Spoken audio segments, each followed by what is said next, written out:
Hello everyone, मैं ममतेज गुप्ता। आज देखेंगे 6 क्लास हिस्ट्री एनसीईआरटी चैप्टर 5।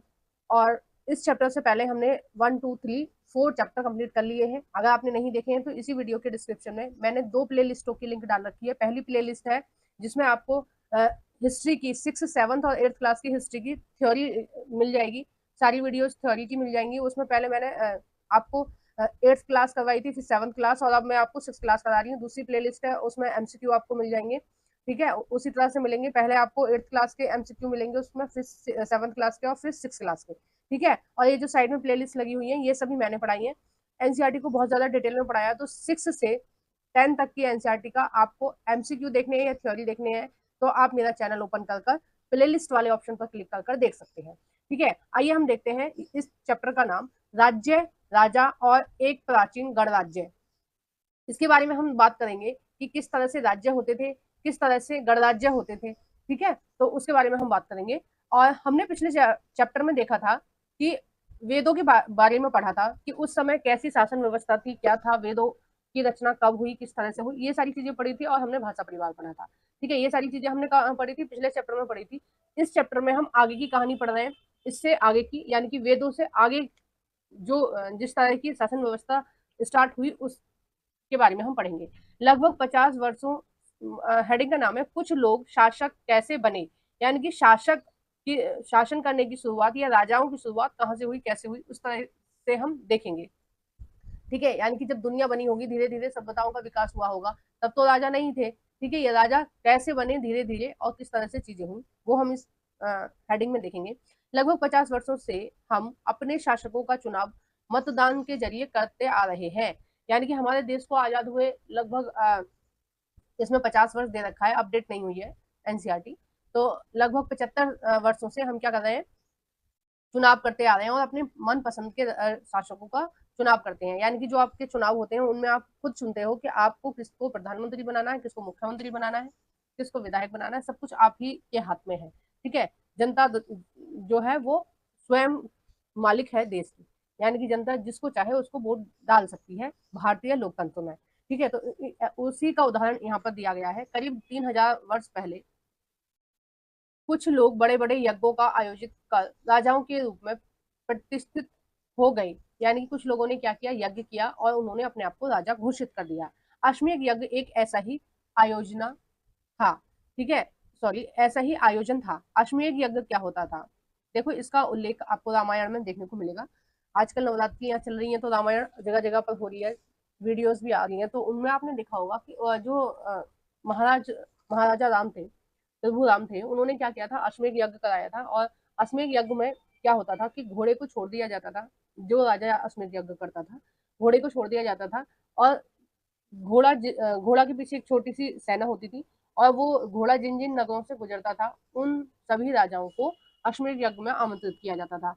इसका मतलब ये होता था कि जिस नगर से घोड़ा गुजर रहा है अश्वमेध यज्ञ वाला, अगर कोई भी राजा आक्रमण के लिए उसको नहीं ललकार रहा है, उस राज्य को, जो राज्य अश्वमेध यज्ञ करा रहा है, तो वो क्या हो जाएगा, वो उसके अधीन हो जाएगा। ठीक है, अश्वमेध यज्ञ का मतलब था कि आसपास के सभी राजा जो जो अश्वमेध यज्ञ करा रहा है उस राजा की शक्ति को भली भांति जानते हैं और उसके अधीन है। ठीक है, एक तरह से उससे वो मित्रता के संबंध में है, या फिर वो उसके आगे झुके हुए हैं, ऐसा मान सकते थे। ठीक है, और उन सभी राजाओं को अश्वमेध यज्ञ में बुलाया जाता था। और इसमें जो अश्वमेध यज्ञ रामायण में मैंने बताया, उसमें वो जो लव कुश थे उन्होंने उनका घोड़ा रोका था, प्रभु राम का, क्योंकि उन्होंने रामायण पढ़ी थी वाल्मीकि जी के मुख से, सुनी थी। तो उन्होंने राजा के घोड़े को रोका था और बाद में युद्ध किया था, है ना। तो ये सारी चीजें हुई थी, और ये एक मैंने उदाहरण बताया। आगे हम देखते हैं, इसमें एक घोड़े को राजा के लोगों की देखरेख में स्वतंत्र विचरण के लिए छोड़ दिया जाता था। यानी कि वो स्वतंत्रता पूर्वक चल रहा है। इस घोड़े को किसी दूसरे नगर ने रोका तो वहां अश्वमेध यज्ञ करने वाले राजा को लड़ाई करनी पड़ती थी, जैसा कि लवकुश से लड़ाई करनी पड़ी थी। ठीक है, और आपने देखा होगा हनुमान जी को बंदी भी बना लिया था लवकुश ने। अगर उन्होंने घोड़े को जाने दिया तो इसका मतलब यह होता था कि अश्वमेध यज्ञ करने वाला राजा उनसे ज्यादा शक्तिशाली है। इसके बाद उन राजाओं को यज्ञ में आमंत्रित किया जाता था। ठीक है, यह यज्ञ विशिष्ट पुरोहितों द्वारा संपन्न किया जाता था। पुरोहित यानी कि बड़े बड़े प्रकांड पंडित होते थे। ठीक है, उनके द्वारा संपन्न कराया जाता था। अब आप मुझे कमेंट बॉक्स में बताएंगे कि आप सबने रामायण देखी है कि रामायण में जो अश्वमेध यज्ञ कराया था, जो उनके कुल गुरु थे, ठीक है, रामायण में प्रभु राम के, वो कौन थे, ठीक है, कमेंट बॉक्स में बताएंगे। नेक्स्ट है इसमें, अश्वमेध यज्ञ करने वाला राजा बहुत शक्तिशाली माना जाता था। यज्ञ में आमंत्रित सभी राजाओं के लिए उपहार लाते थे, यानी कि जो भी लोग आएंगे अश्वमेध यज्ञ में वो सभी क्या करेंगे, उपहार लेके आएंगे सभी राजा। नेक्स्ट है, इन सभी आयोजनों में राजा का मुख्य स्थान होता था, उसे राज्य सिंहासन या बाघ की खाल के एक विशिष्ट आसन पर बैठाया जाता था, ठीक है, उसको मतलब एक विशेष दर्जा दिया जाता था कि आसपास के कोई भी इसका शत्रु नहीं है, ठीक है, शत्रु देश नहीं है जिसने इससे युद्ध किया हो, यानी कि आसपास के सभी राजा इसको सभी राजा इसके अधीन है और ये बहुत शक्तिशाली राजा है, ठीक है, ऐसा माना जाता था। और इसी दिखावे के लिए क्या करते थे, वो बड़ा सा राज सिंहासन बनाते थे या फिर बाघ की खाल से विशेष आसन बिछाया जाता था। बाघ का मतलब है कि शक्तिशाली दिखाने के लिए किसका प्रयोग करते थे, बाघ का, ठीक है। युद्ध क्षेत्र में राजा का सारथी ही उसका सहचर होता था। यज्ञ के अवसर पर वह राजा की विजयों तथा अन्य गुणों का गान करता था, यानी कि जो सारथी होता था उस रथ का, ठीक है, युद्ध क्षेत्र में जो सारथी होता था राजा का, वो क्या करता था, वो जब अश्वमेध यज्ञ होता था वो राजा की विजयों का गुणगान करता था। यानी कि सारथी को तो सब पता होता है कि राजा ने क्या क्या कहाँ कहाँ वीरता दिखाई, किस तरह से युद्ध जीते, तो वो खुद बताता था जनता को वहां पर बैठकर कि राजा ने यहाँ यहाँ विजय प्राप्त करी और इस तरह से बहुत बहादुरी दिखाते हुए देश की रक्षा की है, ये है, मतलब उसके प्रशंसा करता था। राजा के सगे संबंधी, खासकर उसकी रानियां और पुत्र को भी कई छोटे छोटे अनुष्ठान करने होते थे। अन्य सारे आमंत्रित राजाओं का काम सिर्फ बैठकर यज्ञ की पूरी प्रक्रिया को देखना भर होता था, ठीक है, यानी कि जो गेस्ट आते थे वो केवल देखते थे। राजा के ऊपर पुरोहित पवित्र जल छिड़काव के साथ साथ अन्य कई अनुष्ठान करता था। विश्व अथवा वैश्य जैसे सामान्य लोग उपहार लाते थे। वैश्य में कौन कौन से लोग आते हैं, वैश्य में आते हैं जो व्यापारी होते हैं, कृषक होते हैं, पशुपालक होते हैं, वो आते हैं वैश्य में, ठीक है। व्यापारी यानी कि जो दुकानदार होते हैं या अन्य चीजों को बेचते हैं, खरीदते हैं, मार्केट में जितने भी लोग होते हैं उनको आप वैश्य बोल सकते हैं, ठीक है। नेक्स्ट है जिन्हें पुरोहित शुद्ध मानते थे, यानी कि जिन्हें पुरोहित यानी जो पंडित होते थे, जिन्हें पंडित लोग शुद्ध मानते थे उनको उन्हें कई अनुष्ठानों में शामिल नहीं किया जाता था, ठीक है, यानी कि जो अन्य लोग होते थे उनको शामिल नहीं किया जाता था इस तरह की व्यवस्था में, ठीक है, ये जो अश्वमेध यज्ञ हो रहा है उसमें। अब देखो वर्ण व्यवस्था किस तरह से थी वो हम जानने की कोशिश करते हैं।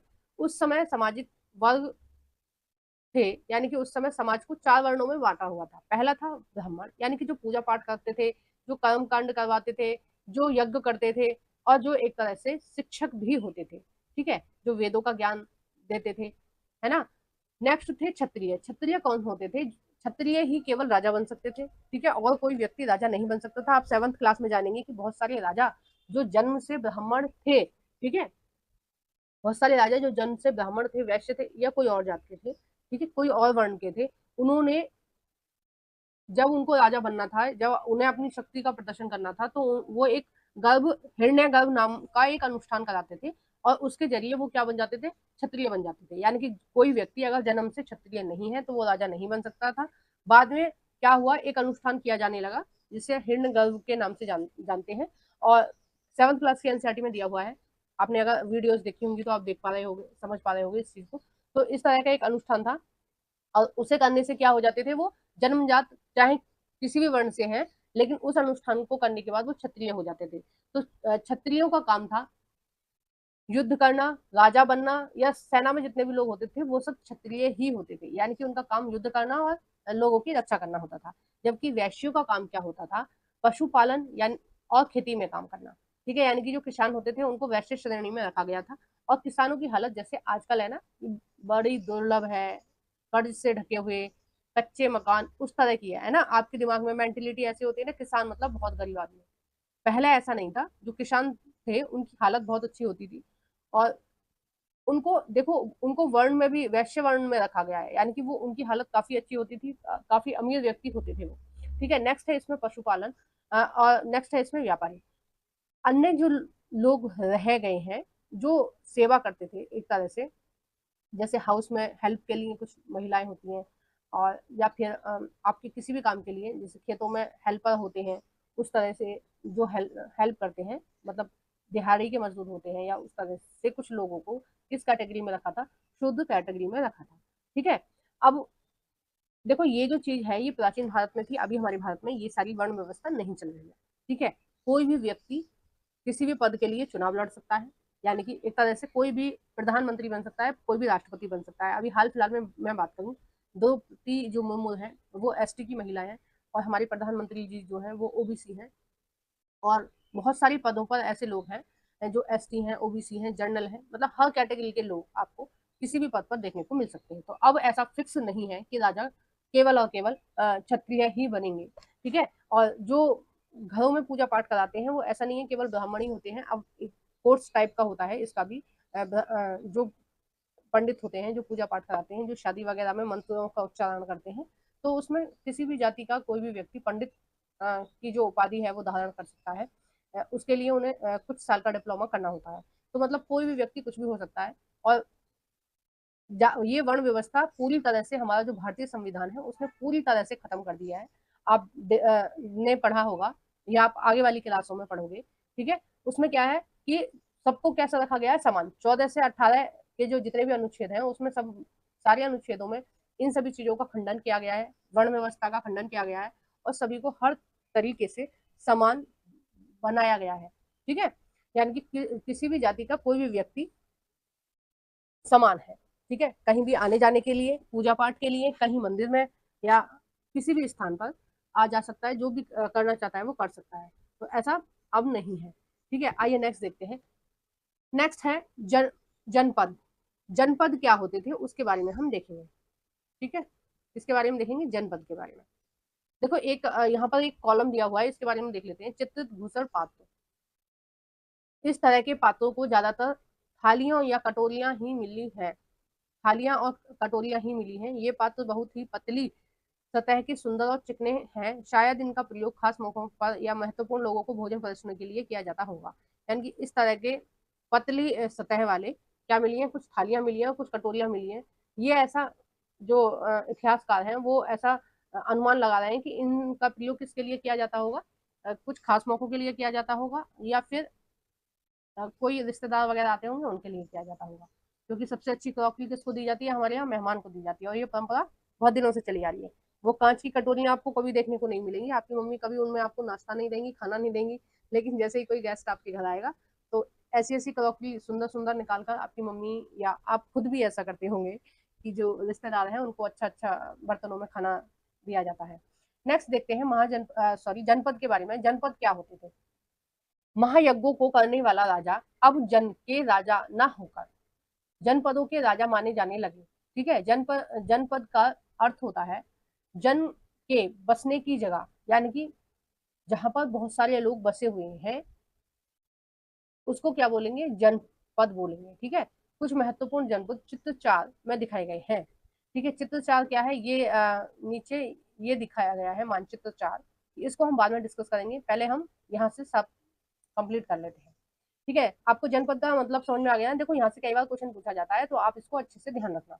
जनपद क्या होता है, जनपद होता है जन के बसने का स्थान, यानी कि वह स्थान जहाँ पर बहुत सारे लोग रहते हों उसको क्या बोलते हैं, जनपद। यानी कि अब राजा क्या होने लगे थे, बड़े बड़े होने लगे थे, यानी कि बड़े बड़े स्थानों पर उनका कब्जा होने लगा था, या फिर बड़े बड़े स्थानों के वो राजा होने लगे थे। ठीक है, नेक्स्ट है इसमें पुरातत्वविदों ने, यानी कि जो इतिहास के जानकार होते हैं उनको बोलते हैं, ने इन जनपदों की कई बस्तियों की खुदाई की। दिल्ली में पुराना किला, उत्तर प्रदेश में मेरठ के पास हस्तिनापुर। ठीक है, हस्तिनापुर का जिक्र कहाँ है, महाभारत में। और एटा के पास अंतर अंतर जी खेड़ा इसमें प्रमुख है। खुदाई से पता चलता है कि लोग झोपड़ियों में रहते थे और मवेशी तथा अन्य जानवरों को पालते थे। वे चावल, गेहूं, धान, जौ, दालें, गन्ना, तिल तथा सरसों जैसी फसलें उगाते थे। ठीक है, मतलब फसलें लगभग वही हैं जो आज उगाई जाती हैं। नेक्स्ट इसमें देखेंगे, लोग मिट्टी के बर्तन भी बनाते थे। इसमें कुछ घूसा और कुछ लाल रंग के होते थे। इन पुरास्थलों में कुछ विशेष प्रकार के बर्तन भी मिले हैं जिन्हें चित्रभूषण पात्र के रूप में जाना जाता है, जिसका कि इनके नाम से ही स्पष्ट है कि इन बर्तनों पर चित्रकारी की गई है। ये आमतौर पर सरल रेखा और ज्यामितीय आकृतियों के रूप में है। देखो ये बनाई गई है कि मतलब ज्यामितीय आकृतियां भी हैं और सरल रेखा के आकार की भी है। ठीक है, नेक्स्ट है इसमें महाजनपद। अब देखो जनपद के बारे में आपने देखा, अब यहाँ पर किसके बारे में दिया गया है, महाजनपद के बारे में दिया गया। महाजनपद क्या होता था?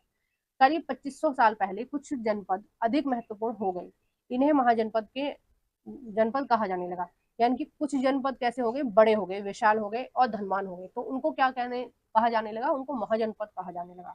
ठीक है, देखो मैं दोबारा आपको बताती हूँ, करीब 2500 साल पहले कुछ जनपद, जो हमने ऊपर पढ़े थे ना जनपद, यानी व्यक्तियों का समूह जो जिस स्थान पर रहता है उसको हम जनपद बोलेंगे। ठीक है, तो कुछ जनपद अधिक महत्वपूर्ण हो गए थे, उन्हें महाजनपद कहा जाने लगा, यानी कि वो विशाल हो गए थे, शक्तिशाली हो गए थे।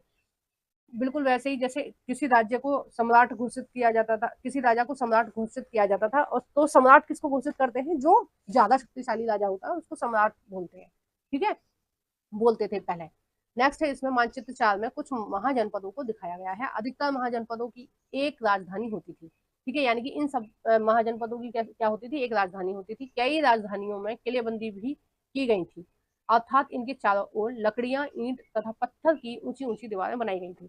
यानी कि क्या था, जैसे आजकल व्यवस्था है ना कि हमारे देश में कितने राज्य हैं, अभी वर्तमान में 28 राज्य हैं। ठीक है, और कितने केंद्र शासित प्रदेश हैं, 8 केंद्र शासित प्रदेश हैं। तो उन सबकी अलग अलग राजधानियां, जितने भी प्रदेश हैं उन सभी प्रदेशों की अलग अलग राजधानियां हैं, है ना। जैसे उत्तर प्रदेश की राजधानी क्या है, आप कमेंट बॉक्स में बताइए। दिल्ली की राजधानी क्या है, कमेंट बॉक्स में बताइए। ठीक है, तो हर राज्य की अलग अलग राजधानी है। उसी तरह से ये जो राज्य थे, जो महाजनपद राज्य थे, उनकी भी अलग अलग राजधानियां थी। ठीक है, अब देखो इसमें महाजनपदों की जो संख्या बताई गई है वो बताई गई है 16। ठीक है, कितनी बताई गई है, 16। इसको याद रखना, एग्जाम में कई बार पूछा जाता है। महाजनपदों की संख्या कितनी बताई गई है, 16 संख्या बताई गई है। और ये जितने भी महाजनपद थे वो सारे की सारे नर्मदा नदी से ऊपर ऊपर थे। ठीक है, ये नर्मदा नदी है। ठीक है, देखो ये है नर्मदा नदी, और इससे ऊपर ऊपर जितने भी राज्य हैं उनको क्या बोला गया था, उन वो सभी किसके अंतर्गत आते थे, महाजनपद के अंतर्गत। ठीक है, यानी कि गंगा और यमुना के दोआब में बसे हुए थे ये महाजनपद। ठीक है, अब इसमें कौन कौन से थे, कुरु, हस्तिनापुर, ठीक है, पांचाल। देखो जो पांचाली थी, यानी कि जो द्रौपदी थी वो पांचाल की थी। ठीक है, कौशल, वैशाली, बज्जी, अंग, मगध, ये लगभग आपके बिहार के ही थे सारे। ठीक है, अंग देश के शासक कौन थे, अंग देश के शासक थे अंगराज कर्ण। ठीक है, अंग देश के शासक कौन थे, कर्ण थे। इन सब का जिक्र आपको उसमें मिलता है ना, महाभारत में कहीं ना कहीं। कौशाम्बी, देखो ये उत्तर प्रदेश में है, राजगृह है। और ये अवंती और उज्जैन ये कहाँ थे, ये मध्य प्रदेश में थे। अब देखो इसके लिए आपको थोड़ा सा मैप याद रखना पड़ेगा कि कौन सा प्रदेश आपका कहाँ बनेगा। ठीक है, देखो ये पूरा इलाका जो है, ये पूरा आपका यहाँ से यहाँ तक ये गुजरात का है। ठीक है, ये आगे किसका था है, ये आपका राजस्थान का है ना। और ये आपका फिर मध्य प्रदेश का है इतना इलाका, ये उत्तर प्रदेश का है ऊपर। तो ये सारी चीजें आपको कहीं ना कहीं थोड़ी थोड़ी याद होनी चाहिए। मैप देख के आपको बता रहा है कि कौन सा राज्य कहाँ होगा। ठीक है, आइए नेक्स्ट देखते हैं। ऐसा लगता है कि लोगों ने अन्य राजाओं के आक्रमण से डरकर अपनी सुरक्षा के लिए इन किलों का निर्माण कराया। यानी कि कुछ जो महाजनपद के समय में कुछ जो राजधानियां थी उनकी क्या थी, किलेबंदी थी। किलेबंदी का मतलब होता है कि उन्होंने चारों ओर एक बाउंड्री टाइप की लगाई हुई थी, ईंटों से, पत्थर से, या किसी भी चीज से, ताकि जो दुश्मन देश की जो सेना है वो उनके राज्य में ना घुस सके। ठीक है, ऐसा लगता है कि लोगों ने अन्य राजाओं के आक्रमण से डरकर अपनी सुरक्षा के लिए इन किलों का निर्माण कराया। कुछ राजा अपनी राजधानी के चारों ओर विशाल, ऊंची और प्रभावशाली दीवार खड़ी कर अपनी समृद्ध और शक्तियों का प्रदर्शन करते थे। इस तरह से किलों के अंदर रहने वाले लोगों और उस क्षेत्र पर नियंत्रण भी रखना सरल हो जाता होगा। यानी कि जितने भी लोग हैं उनकी सुरक्षा करनी थोड़ी आसान हो जाती होगी, जो किलेबंदी होती होगी जिन राजधानियों की। इस तरह की विशाल दीवार बनाने के लिए व्यापक योजना की आवश्यकता थी और लाखों संख्या में ईंट और पत्थरों का इंतजाम करना पड़ता था। हजारों स्त्री और पुरुष तथा बच्चों ने इसके लिए अथक परिश्रम किया होगा और इसके लिए संसाधनों की आवश्यकता पड़ती होगी। अब देखो इसमें एक चित्र दे रखा है, ये किस चीज का चित्र है, कौशाम्बी किले की दीवार। कौशाम्बी कहाँ है, ये आपका यूपी में है। यह चित्र आधुनिक उत्तर प्रदेश यानी कि यूपी के इलाहाबाद के पास मिली है। ईंट की दीवार का अवशेष है। इसके एक वाहक का निर्माण संभवतः 2500 साल पहले हुआ था। ठीक है, देखो ये किले की दीवार है और ऐसी दीवार है कि इस पर सेना आराम से नहीं चढ़ सकती, क्योंकि जो किले के अंदर लोग रह रहे हैं वो ऊपर से उनके ऊपर भाला फेंक सकते हैं या तीरों से उनको मार सकते हैं। ठीक है, नेक्स्ट आइए हम देखते हैं क्या लिखा है।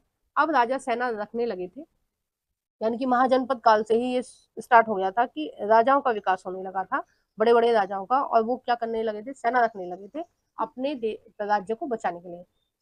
सिपाहियों को नियमित वेतन देकर पूरी साल रखा जाता था। यानी कि ऐसा नहीं है कि किसी ने आक्रमण कर दिया तुरंत बुला लिया लोगों को कि आ जाओ भाई अपने देश के लिए लड़ने के लिए, ऐसा नहीं था। जो कुछ लोगों को पूरी की पूरी साल तनख्वाह दी जाती थी और उनको सिपाही के रूप में रखा जाता था। जैसे अभी हाल फिलहाल में होता है, जो हमारी मिलिट्री है, जो हमारी फोर्स है, उसको क्या है, साल से साल वेतन दिया जाता है। अब साल से साल युद्ध नहीं होते हैं, लेकिन फिर भी उनको वेतन दिया जाता है देश की सुरक्षा के लिए। ठीक है, क्योंकि ट्रेनिंग वगैरह बहुत सारी चीज़ों का लंबा प्रोसेस होता है और ये सारी चीज़ें कुछ दिनों में नहीं हो पाती है, कुछ सालों में होती है। तो हर समय सेना तैयार होनी चाहिए देश पर कोई भी संकट आए उससे बचने के लिए। ठीक है, नेक्स्ट है कुछ भुगतान संभवतः आहत सिक्कों के रूप में होता था, यानी कि जो वेतन दिया जाता था इन सिपाहियों को सिक्कों के रूप में दिया जाता था, यानी कि नगद वेतन प्रणाली थी जैसे आजकल है। अब देखो कर, जो महाजनपद के जो राजा थे वो क्या करते थे, वो कर लेते थे। अब वो कर क्यों लेते थे, देखो कोई भी देश को चलाने के लिए हमें कर की आवश्यकता होती है, कर यानी टैक्स। ठीक है, अगर सरकार आपसे टैक्स नहीं लेगी तो सरकार ना तो आपके लिए, आपकी सुरक्षा के लिए फोर्स का निर्माण कर सकेगी, क्योंकि उन व्यक्तियों को भी तो तनख्वाह की जरूरत होती है, वो भी तो खाना खाते हैं। ठीक है, खाने पीने की हर चीज की व्यवस्था, वर्दी की व्यवस्था करनी होती है, उनके कपड़ों की व्यवस्था करनी होती है, तो उसके लिए पैसे की आवश्यकता होगी। सरकार जब सड़क बनाती है उसके लिए पैसे की जरूरत होती है। ठीक है, स्कूल खोलती है, आपके कोई भी योजना चलाती है जो फ्री में आपको राशन मिल रहा है या बिजली में कुछ छूट मिल रही है गरीबों को, या फिर पढ़ाई बिल्कुल फ्री कर रखी है, 8th क्लास तक निःशुल्क शिक्षा है, उस सब के लिए पैसों की जरूरत होती है। सरकारी टीचर जो रखे जा रहे हैं सरकारी स्कूलों में, उनकी जो तनख्वाह दी जा रही है उसके लिए पैसे की जरूरत होती है। बहुत सारे काम है, ये मैं कुछ उदाहरण आपको बता रही हूँ। देश को चलाने के लिए किसकी जरूरत होती है, पैसों की जरूरत होती है। अब सरकार के पास पैसे कहाँ से आएंगे, सरकार अपने घर से तो पैसे नहीं लगाएगी। ठीक है, कोई भी व्यक्ति अपने घर के पैसों को तो पूरे देश पर खर्च नहीं करेगा, तो सरकार पैसा इकट्ठा करने के लिए जनता से टैक्स लेती है। अब वो टैक्स आप जीएसटी के रूप में देते हैं। ठीक है, जो लोग नौकरी करते हैं, बड़ी मतलब अच्छी खासी उनको तनख्वाह मिलती है, लाखों में तनख्वाह मिलती है, वो लोग क्या करते हैं, वो टैक्स का पेमेंट करते हैं। ठीक है, नौकरियों पर टैक्स लगाया जाता है। ठीक है, जो व्यापारी होते हैं उन पर टैक्स लगाया जाता है आज के समय में, और आप कुछ भी सामान मार्केट से खरीदते हो उन सब पर टैक्स लगाया जाता है। आपके बिस्किट, आपकी चॉकलेट, उन सब पर टैक्स इंक्लूड होता है, और वो सब टैक्स किसको जाता है, वो सारा टैक्स जाता है सरकार को, है ना। और उसी पैसे से सरकार क्या करती है, उसी पैसे से सरकार आपके अच्छे समाज, आपके स्वस्थ भारत का निर्माण करती है। ठीक है, तो उसी तरह से जो महाजनपद समय काल था, जो महाजनपद, सॉरी काल नहीं बोलेंगे, समय बोलेंगे, जो महाजनपद राजाओं का जो समय था, उसमें राजाओं ने क्या किया, सेना रखनी स्टार्ट कर दी। अब सेना रखनी स्टार्ट कर दी तो पहले तो लोग खुश होकर राजा को क्या देते थे, उपहार, तो उन उपहारों से राजा का काम चल जाता था। अब जब सिस्टमेटिक तरीके से शासन चलने लगा तो उसके लिए ज्यादा पैसे की जरूरत पड़ने लगी। अब ज्यादा पैसे के लिए राजा ने क्या किया, टैक्स लगाना शुरू कर दिया। ठीक है, अब देखिए किस तरह से है, आगे देखते हैं। महाजनपद के राजा विशाल किले बनवाते थे और बड़ी सेना रखते थे, इसलिए उन्हें प्राचुर संसाधनों की आवश्यकता होती थी। इसके लिए उन्हें कर्मचारियों की भी आवश्यकता होती थी। अतः महाजनपद के राजा लोगों द्वारा समय समय पर लाए उपहारों पर निर्भर न रहकर अब वह नियमित रूप से कर वसूलने लगे थे। अब देखिए वो टैक्स किस किस चीज पे लगाते थे, फसलों पर कर, यानी कि जो भी फसल उगाई जा रही है किसान के द्वारा उन पर टैक्स लगता था। कारीगरों के ऊपर कर, यानी कि जो कपड़े बुनते थे या भवनों के निर्माण करते थे, यानी कि घर मकान जो बनाते थे, और या फिर लकड़ियों के कुछ फर्नीचर बनाते थे, उन सबको क्या बोलेंगे, कारीगर बोलेंगे। तो जो कारीगर थे उन पर कर लगने लगा। अब पशुपालकों को जानवरों या उनके उत्पादन के रूप में कर देना होता था। ठीक है, नेक्स्ट है, इसमें व्यापारियों को सामान पर कर देना पड़ता था। आखेटकों और संग्राहकों को जंगल से प्राप्त वस्तुएं देनी होती थी। आखेटक यानी कि जो जनजातीय लोग थे उनको भी टैक्स देना होता था, यानी कि कुछ चीजों को कलेक्ट करके लाते थे जंगलों से, उनको भी टैक्स के रूप में कुछ वस्तुएं देनी होती थी। अब जो एसटी लोग थे, पहले जो जनजाति के लोग थे, उनके पास देखो पैसे तो होते नहीं थे, क्योंकि उनके लिए जंगल ही सब कुछ था। वो क्या करते थे, चीजों को वहां से कलेक्ट करके लाते थे, इकट्ठा करके लाते थे जंगल से, और उनके बदले कुछ सामान ले लेते थे, जैसे गेहूं है, चावल है, आटा है, जो भी चीज उनके पास नहीं होती थी उसको मार्केट से ले लेते थे, मतलब बदल के, है ना, अपना सामान देके दूसरा सामान ले लेते थे। तो राजा क्या करता था, इनसे कुछ वस्तुएं ले लेता था, मतलब उन वस्तुओं को ले लेता था जो चीज वो कलेक्ट कर रहे हैं। जैसे फूल कलेक्ट कर रहे हैं तो फूल दे देते थे वो राजा को थोड़े से, है ना, भवन को सजाने के लिए। फल इकट्ठा कर रहे हैं तो थोड़े से फल भिजवा दिए राजा के लिए। उस तरह से कर इनको देना होता था। यानी कि जैसी कर व्यवस्था आजकल है, आज के समय में है भारत में, वैसी ही कर व्यवस्था कब थी, महाजनपद समय में थी। आजकल भी देखो, आजकल फसलों पर तो टैक्स नहीं है उतना, अगर होगा तो बहुत ना के बराबर होगा। किसानों को बिल्कुल पूरी तरह से इन्होंने फ्री कर रखा है टैक्स से, है ना। बाकी हर चीज पर टैक्स होता है, आप फर्नीचर खरीदने जाएंगे उस पर भी टैक्स होता है ना। और जो दूध वगैरह बेचा जाता है, दूध है, दही है, हर चीज पे आपको जीएसटी देना पड़ता है। यहाँ तक कि जो जानवर होते हैं उनके खरीदने बेचने पर भी टैक्स होता है ना। जो दूध का पैकेट होता है उस पर जीएसटी लिखा होता है। तो क्या है, ये जो पशुपालक हैं उनको भी टैक्स देना पड़ रहा है, व्यापारियों को तो सब टैक्स देना ही होता है आजकल, ठीक है। नेक्स्ट इसमें दे रखा है कि कृषि में परिवर्तन। अब देखो, महाजनपद समय में कृषि में किस तरह के परिवर्तन आए वो हम इस में देखेंगे। इस युग में कृषि के क्षेत्र में दो बड़े परिवर्तन आए।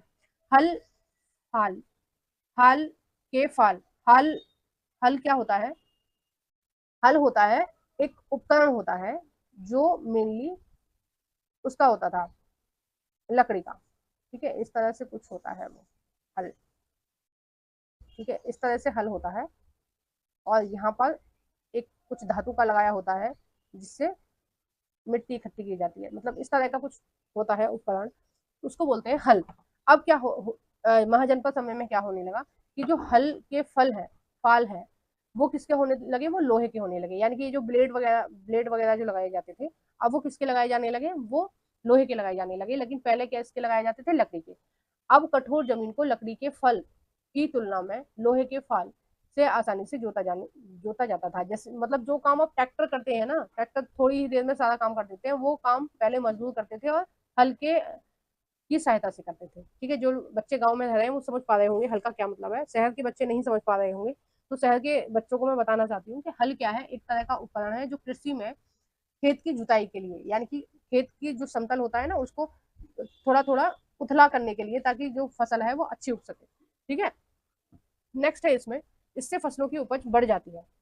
इससे क्या हो जाती है, फसल है वो अच्छी उगने लगती है। दूसरे लोगों ने धान के पौधे का रोपण शुरू किया, अर्थात खेतों में बीज छिड़ककर धान उपजाने के बजाय धान की पौध तैयार करने का रोपण शुरू किया। यानी कि महाजनपद समय में क्या हुआ था, ये पौध का सिस्टम आया था, ठीक है, पौध लगाने का सिस्टम शुरू हुआ था। उससे पहले क्या होता था, जैसे हम लोग जैसे गेहूं की खेती होती है ना, बीज छिड़क दिए जाते हैं खेत में और फिर उनसे पौधे तैयार किए जाते हैं। जबकि ये जो धान को भी पहले ऐसे ही उगाया जाता था, लेकिन महाजनपद काल में क्या होने लगा कि पौध तैयार किए जाने लगे, ठीक है। अब पहले की तुलना में बहुत ज्यादा पौधे जीवित रहते थे, इसलिए पैदावार भी ज्यादा होने लगी। देखो, पौध का मतलब कुछ नहीं समझ पा रहे होंगे जो शहर के बच्चे होंगे, मैं उनको बताना चाहती हूँ कि क्या होता है। एक क्यारी में, जो केवल धान की खेती के लिए है ये नियम, ठीक है, गेहूं की खेती के लिए नहीं है। गेहूं और मक्का नहीं होती है ऐसे, गेहूं मक्का के बीज ऐसे छिड़क दिए जाते हैं, केवल धान। धान का क्या किया जाता है, एक क्यारी में बहुत सारे धान बोए जाते हैं, ठीक है, धान यानी कि चावल के बीज, ठीक है, बहुत सारे चावल के बीज लगा दिए जाते हैं और उन बीजों से पौधे तैयार किए जाते हैं। जब पौधा 1 या 2 फुट का हो जाता है, ठीक है, 1 फुट का हो जाता है जब पौधा, तो उसको क्या किया जाता है, उस क्यारी से निकालकर पूरे खेत में लगा दिया जाता है, दूर दूर, ठीक है, ताकि उस पर अच्छे से जो धान है उसकी फली आ सके और ज्यादा से ज्यादा चावल का उत्पादन किया जा सके, ठीक है। आई होप कि आप समझ गए होंगे। अब नेक्स्ट हम देखते हैं सूक्ष्म निरीक्षण के अंतर्गत क्या है। देखो, यहाँ पर दो आपके दो राज्यों का नाम दे रखा है, मगध, यानी कि अब हाल फिलहाल का जो आपका बिहार है उसके पास था ये मगध। और दूसरा दे रखा है बज्जी, ठीक है, क्या दे रखा है दूसरा, बज्जी। मानचित्र 4 पृष्ठ 45 में मगध ढूंढो, ठीक है। अब इन्होंने बोला है मगध ढूंढो, मगध कहाँ है, देखो मगध कहाँ है, यहाँ पर है, दिख रहा है ना आपको छोटा सा मगध। ये कहाँ है, आज के बिहार में है। बज्जी भी कहाँ है, ये भी आज के बिहार में ही है, ठीक है। नेक्स्ट, नेक्स्ट इसके बारे में क्या कहा जा रहा है वो हम देखते हैं। लगभग 200 सालों के भीतर मगध सबसे महत्वपूर्ण जनपद बन गया था। गंगा और सोन जैसी नदी मगध से होकर बहती थी। ये यातायात, जल वितरण और जमीन को उपजाऊ बनाने के लिए महत्वपूर्ण थी। यानी कि मगध कहाँ बसा हुआ था? ये नदियों के किनारे। कौन सी नदी? गंगा और सोन नदी के बीच में बसा हुआ था मगध। ठीक है। और इसका सबसे बड़ा लाभ था कि यातायात की साधन बहुत अच्छा था, यानी कि नाव से एक स्थान से दूसरे स्थान जा सकते थे। ठीक है, नदी नदी ने रास्ता बना रखा था, एक स्थान से दूसरे स्थान जा सकते हैं। जल वितरण का काम करता था और जमीनों को उपजाऊ बनाने के लिए महत्वपूर्ण था। देखो, पुराने जितने भी शहर हैं या पुराने जितने भी राज्य, किले वगैरह ये सब हैं, वो ज्यादातर नदियों के किनारे बनाए जाते थे। उसका मेन कारण ये होता था कि जो पानी है या यातायात की सुविधा फ्री में मिल जाती थी। मगध का एक हिस्सा जंगलों से भरा था। ठीक है, एक तरफ क्या थे? बेहद जंगल। इन जंगलों में रहने वाले हाथियों को पकड़कर और उन्हें प्रशिक्षित, यानी कि उनको ट्रेनिंग दी जाती थी। हाथियों को प्रशिक्षित करके सेना के काम में लिया जाता था। ठीक है, यही नहीं, जंगलों से घर, गाड़ियों तथा रथ बनाने के लिए लकड़ियां भी मिलती थी। इसके अलावा इस क्षेत्र में लोहे, अयस्क की खदानें, मजबूत औजार और हथियार बनाने के लिए बहुत सारी उपयोगी थी। ठीक है, मगध में दो बहुत शक्तिशाली शासक थे। कौन से थे? बिंबिसार और अजातशत्रु। ठीक है, ये आप साइड में देख पा रहे होंगे कि जो बिंबिसार है उनकी क्या वंशावली है। ठीक है, उनकी वंशावली यानी कि कौन कौन से राजा रहे इसमें मगध में जो शक्तिशाली थे, है ना। तो इसमें देखो, एक वंश था हर्यक वंश। ठीक है, कौन सा था?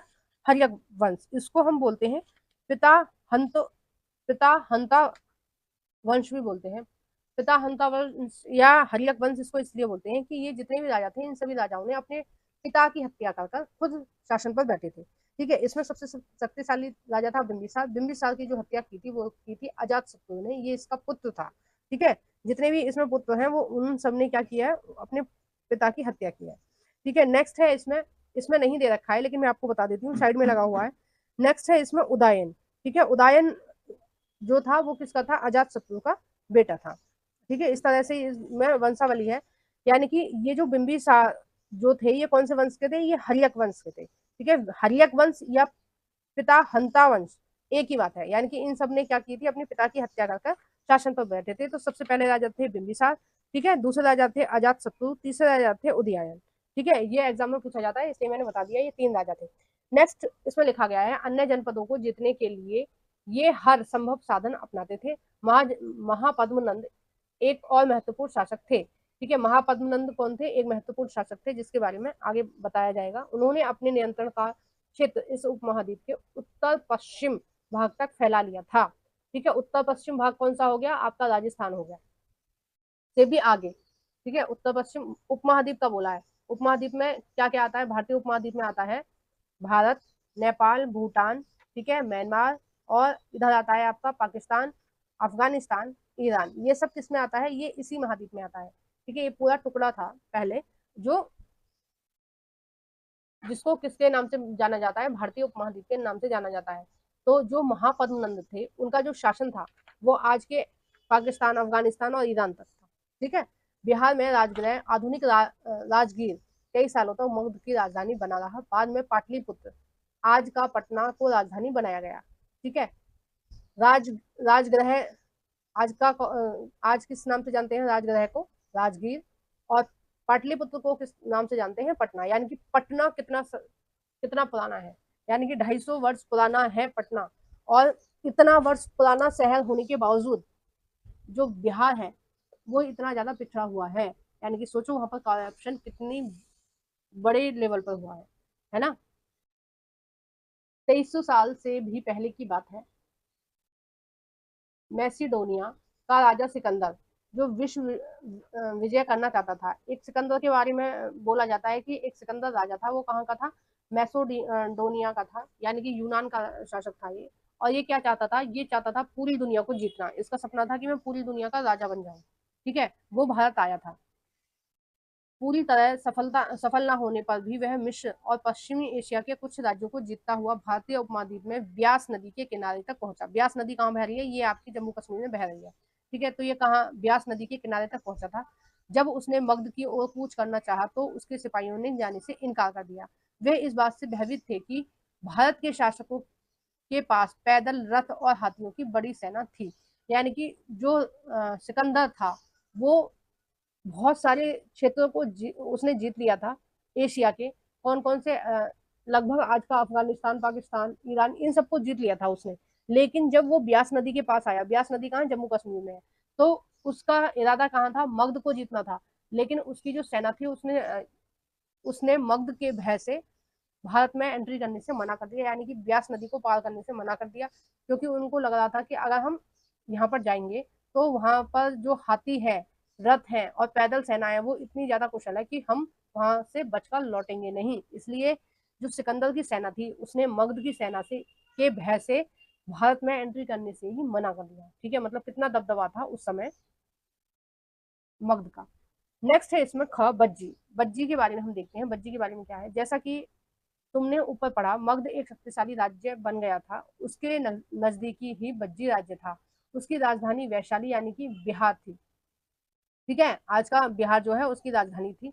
यहाँ एक अलग किस्म की राज्य व्यवस्था थी जिसे गण या संघ कहते थे।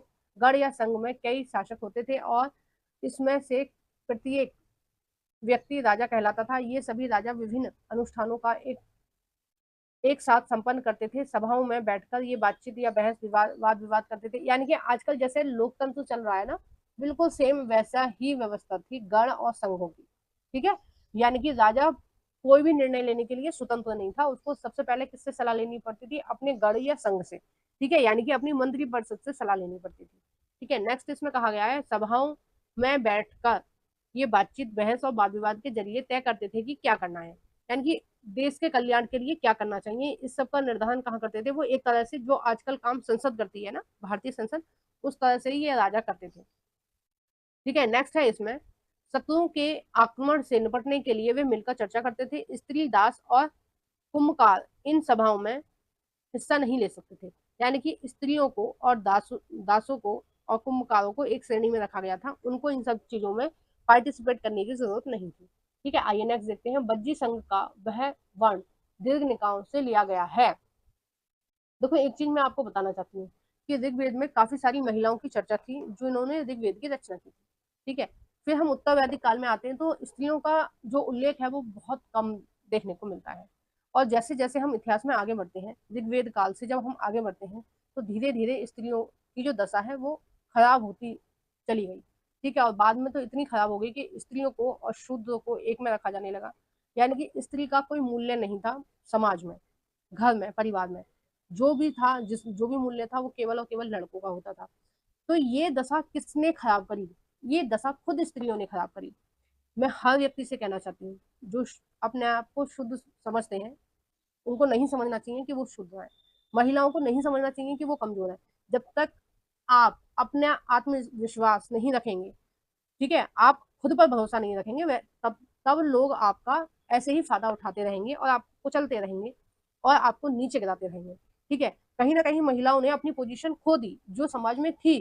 ठीक है, ऋग्वेद में महिलाओं ने ऋग्वेद लिखा है। ठीक है, लेखिका थी, शासन व्यवस्था में उनकी पकड़ थी, है ना। लेकिन धीरे धीरे क्या किया, महिलाओं ने अपनी स्थिति को गिराती चली गई, यानी कि वो इतना धीरे धीरे एडजस्ट करती चली गई इन चीजों को कि वो क्या थी वो भूल गई पूरी तरह से, है ना।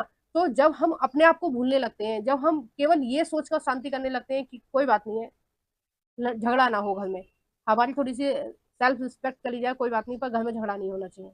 या फिर कुछ लोग क्या करते हैं कि चलो समाज में झगड़ा ना हो, हम थोड़ा सा एडजस्ट कर लेंगे, कोई बात नहीं है।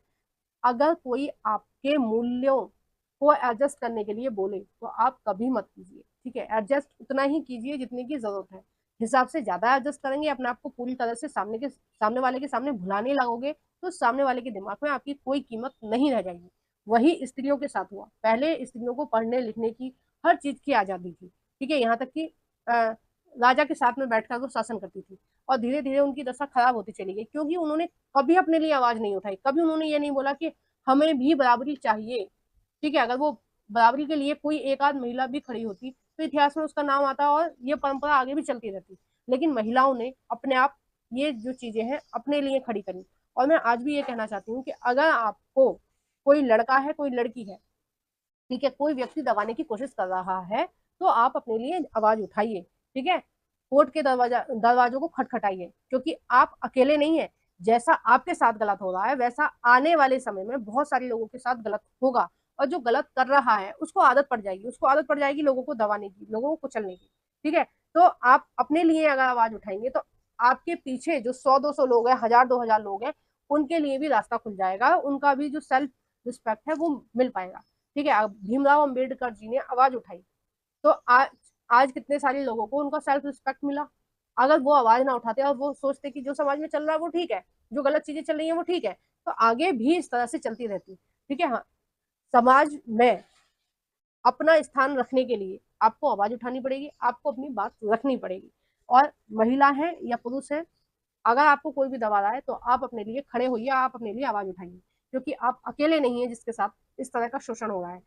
आज आपके साथ हो रहा है, आपके साथ 10-15 लोगों का और हो रहा है, और बाद में ये शोषण करने की परंपरा बनती चली जाएगी और पीढ़ी दर पीढ़ी चलती रहेगी। इसलिए ठीक है, अब देखो, ये जब प्रकृति ने इंसानों को बनाया तब ये वर्ण व्यवस्था नहीं थी, बाद में बनती चली गई। जिन लोगों को शूद्रों की कैटेगरी में रखा गया उन्होंने कभी अपने लिए आवाज नहीं उठाई, अगर वो उठाते उस समय तो शायद ये वर्ण व्यवस्था बनती ही नहीं। भाई कोई कैसे निर्धारित कर सकता है कि आपका वर्ण क्या होगा, कोई कैसे निर्धारित कर सकता है कि आपको पूजा का अधिकार नहीं है, कोई कैसे निर्धारित कर सकता है कि आपको शिक्षा का अधिकार नहीं है। तो ये सारी चीजें आपके ऊपर जब थोपी जाती हैं जब आप इनको स्वीकार करते हो, अगर आप इनको स्वीकार ही ना करो तो कोई आपके ऊपर नहीं थोप सकता। ठीक है, क्रांति के लिए संघर्ष करना पड़ता है, अपने लिए संघर्ष करना पड़ता है। अगर कहीं आपको ऐसा लगे कि आपके साथ जाति हो रही है, आपके जो आपका स्वाभिमान है उसको ठेस पहुंचाई जा रही है, तो प्लीज आप अपने लिए कदम उठाइए। ठीक है, और ना केवल अपने लिए, आपके समाज में जितने भी लोग आपके जैसे हैं जो अपने लिए स्टैंड नहीं ले पा रहे हैं उन सभी के लिए दरवाजे खुल जाते हैं। ठीक है, आइए हम नेक्स्ट देखते हैं बज्जी संघ के बारे में। बज्जी का यह वर्णन दीर्घ का, एक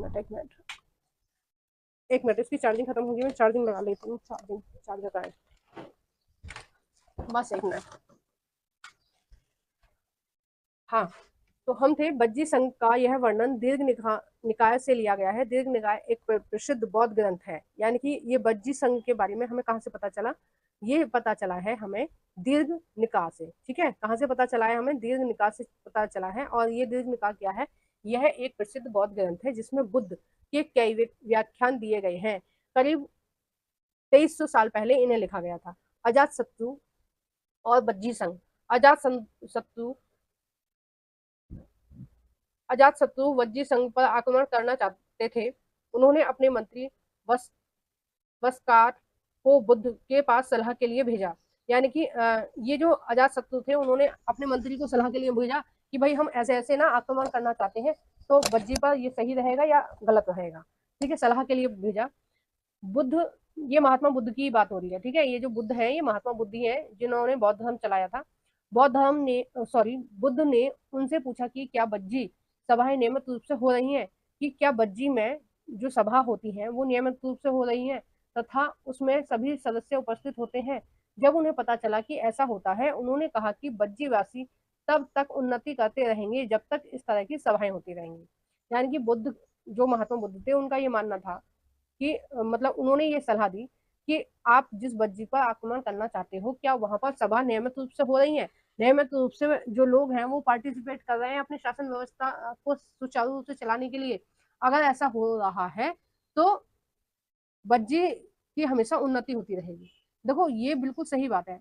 अब हाल फिलहाल में भारत में चुनाव चल रहा है, बहुत सारे लोग घर में बैठे हैं लेकिन वोट नहीं डालने जा रहे हैं। क्यों नहीं डालने जा रहे हैं, कि हमें क्या लेना देना है, कोई भी शासन बन, किसी का भी शासन आए, बीजेपी का है या कांग्रेस का है या किसी और पार्टी का है, हमें कोई ऐसा खास लेना देना नहीं है। हमारी क्षेत्र का कोई भी विधायक बन जाए हमें कोई लेना देना नहीं है, कोई हमारे क्षेत्र का एमपी एमएलए बन जाए हमें कोई लेना देना नहीं है। अरे मेरे को ये चीज समझ में नहीं आती, आप लोकतंत्र में रह रहे हैं, आपको वोट डालने का अधिकार है, ये कितनी बड़ी बात है। ये आपको फ्री में मिला हुआ है, आपको इसका टैक्स भी नहीं देना पड़ रहा कि आप वोट डालने जाएंगे तो आपको पैसे देने पड़ेंगे। 5-10 रुपए भी नहीं लेगी गवर्नमेंट आपसे आपका मत जानने के लिए। आपको बिल्कुल फ्री में ये सुविधा दी गई है, उसके बाद भी आप नहीं वोट नहीं डालना चाहते। मेरी समझ में नहीं आती आप ऐसा क्यों कर रहे हैं। भाई आपको ये इतना बड़ा अधिकार मिला हुआ है, आप वोट नहीं डालेंगे तो सही मत नहीं पहुंचेगा वहां तक, और सही मत नहीं पहुंचेगा तो सही नेता नहीं चुना जाएगा। फिर आप बाद में कहते हैं कि इस सरकार ने ये नहीं किया, उस सरकार ने ये नहीं किया। बाद में बुराई करने से अच्छा है पहले आप सरकार अपनी मर्जी की चुनिए। ठीक है, आप नियमित वोट डालिए। 60% वोट डाल रही है, 60% मतदान बहुत बड़ा मतदान होता है। 60%, 70%, यानी 30% क्या कर रहे हो घर में, भाई 30% लोगों को कितना काम है जो पूरे दिन में उनके पास आधा घंटा नहीं है वोट डालने के लिए, तो वोट डालना चाहिए। वही बात देखो महात्मा बुद्ध ने यहाँ पर कही है, सुन, यहाँ से सीख लेने की जरूरत है हमें कि जब तक बज्जी में सभाएं होती रहेंगी तब तक बज्जी वासियों की उन्नति होती रहेगी। वही चीज है लोकतंत्र में, बिल्कुल लोकतंत्र की जो प्रेरणा मिली है वो कहीं ना कहीं हमें प्राचीन भारत से ही मिली है। तो बज्जी में जिस तरह की व्यवस्था थी उस समय, उससे जो महात्मा बुद्ध थे पूरी तरह से संतुष्ट थे, और वो कह रहे थे जब तक ये पार्टिसिपेट करते रहेंगे, जब तक यहाँ ऐसी ही इनकी उन्नति होती रहेगी। अब भारतवासी पार्टिसिपेट नहीं कर रहे हैं तो ये उनका दुर्भाग्य है। और बाद में फिर सरकारों को मत कोसा करो, मैं खुद कहती हूँ आपसे, बाद में सरकारों को मत कोसा करो कि ये सरकार ये काम नहीं कर रही, वो सरकार ये काम नहीं कर रही। जब वोट डालने की बारी आती है तो तुम घर में बैठे होते हो, कहीं कहीं 50% से भी कम वोट डालती है, तो कितना दुर्भाग्यपूर्ण है ये। मैं तो कहती हूँ कम से कम 95% वोट डलनी चाहिए, 5% केवल वो लोग रह जाने चाहिए जो किसी तरह से विकलांग है या बीमार है या कुछ भी उनको दिक्कत है, जो वो नहीं जा सकते, बहुत ज्यादा मजबूरी में है। कम से कम जो मतदान है वो 95% होना चाहिए। 5% लोग ही जो को बहुत ज्यादा प्रॉब्लम है वो वोट ना डालने जाए, कोई बात नहीं है, ठीक है।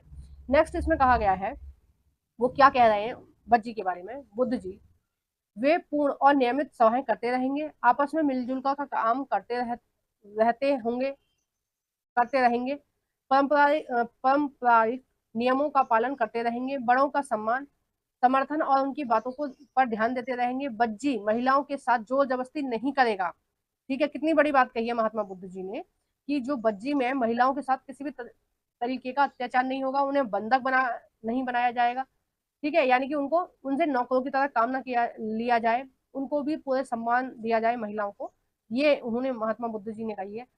शहरों तथा गांवों में चैत्यों का रख रखाव करेंगे।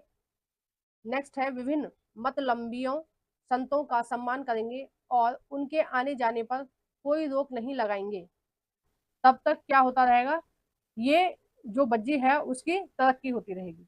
नेक्स्ट इसमें कहा गया है कई शक्तिशाली राजा इन संघों को जीतना चाहते थे, कौन कौन से, ये जो बज्जी वगैरह थे इनको। इसके बावजूद उनका राज्य अब से लगभग 1500 साल पहले तक चलता रहा। इसके बाद गुप्त वंश शासकों ने गण और संघ पर विजय प्राप्त कर उन्हें अपने राज्य में शामिल कर लिया, जिसके बारे में आप अध्याय 9 में पढ़ेंगे। यानी कि गुप्त वंश के बारे में आप कहाँ पढ़ेंगे, अध्याय 9 में पढ़ेंगे। अब देखो इसी के साथ ये चैप्टर पूरा समाप्त होता है।